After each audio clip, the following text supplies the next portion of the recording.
All right, guys, welcome back. So, we're starting a new block off, a new kind of training this week. I was talking to my coach after my competition, and we talked and discussed a little bit about training and what I want moving forward. I still want to build my squat, bench, and deadlift.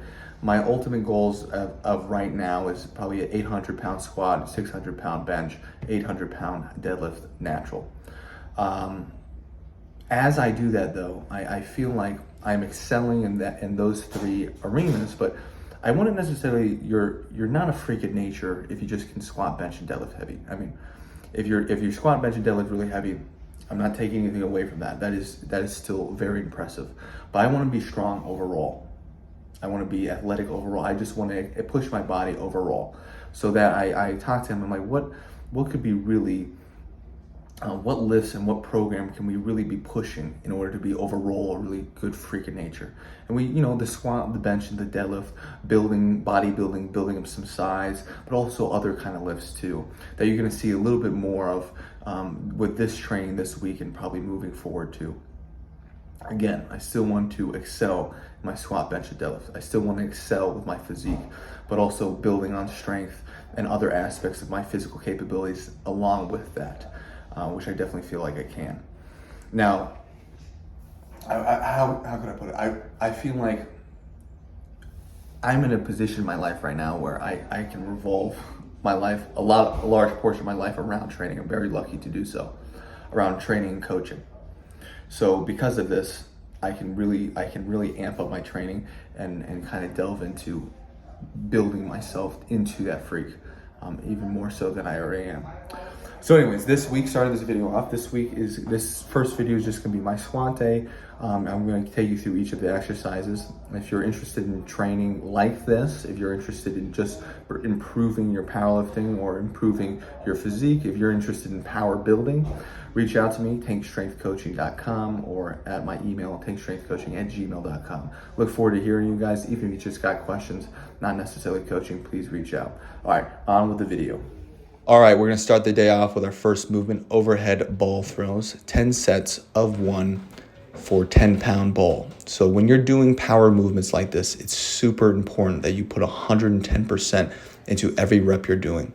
I'm trying to break the ball. I'm trying to break that wall when I throw that ball into it. The reason for this is because when we're generating power, if we don't have a lot of mass, right, it's a light ball, we have to make up that the lack of we have to make up the lack of mass with an increase in acceleration. Same thing goes here with just our general force production into some squats. So I'm squatting 3 sets, 10 reps, 8 reps, and then 6 reps. Now with these sub-maximal weights, what you're trying to do is that you can still get in roughly an RP range of between 7 and 10, but when you're training around that RP of 7, RP of 8, RP of 9, you're trying to produce as much force as possible in every single rep. You don't want to coast it at the top.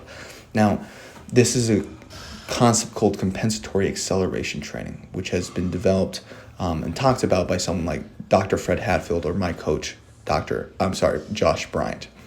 So they both talk about compensatory acceleration training, and basically the whole idea is that you're trying to put a maximal effort into every single rep you're doing.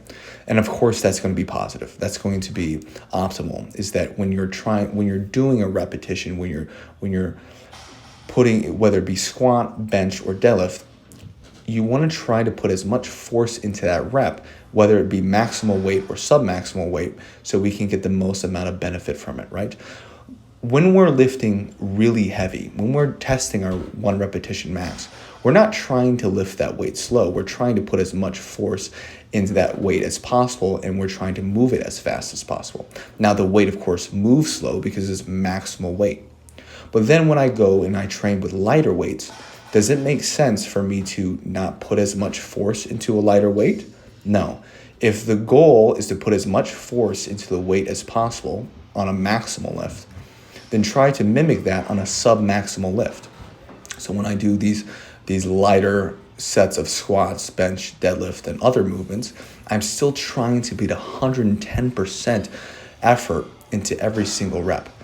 So with these squats, I want to try to make the bar move or bobble or the plates rattle or something like that.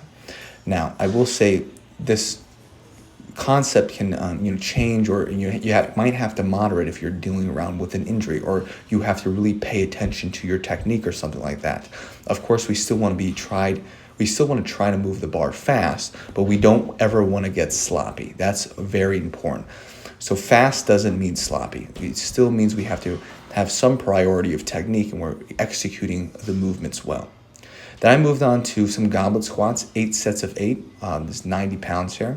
As you guys know, and I've talked about before, I've been dealing and had knee injuries or knee irritations. I've actually had surgery on my knee, which is all good now. But I've had some knee irritations in the past. So it's important to just, especially on these kind of blocks, just to get the reps in, build that endurance up of the tissue.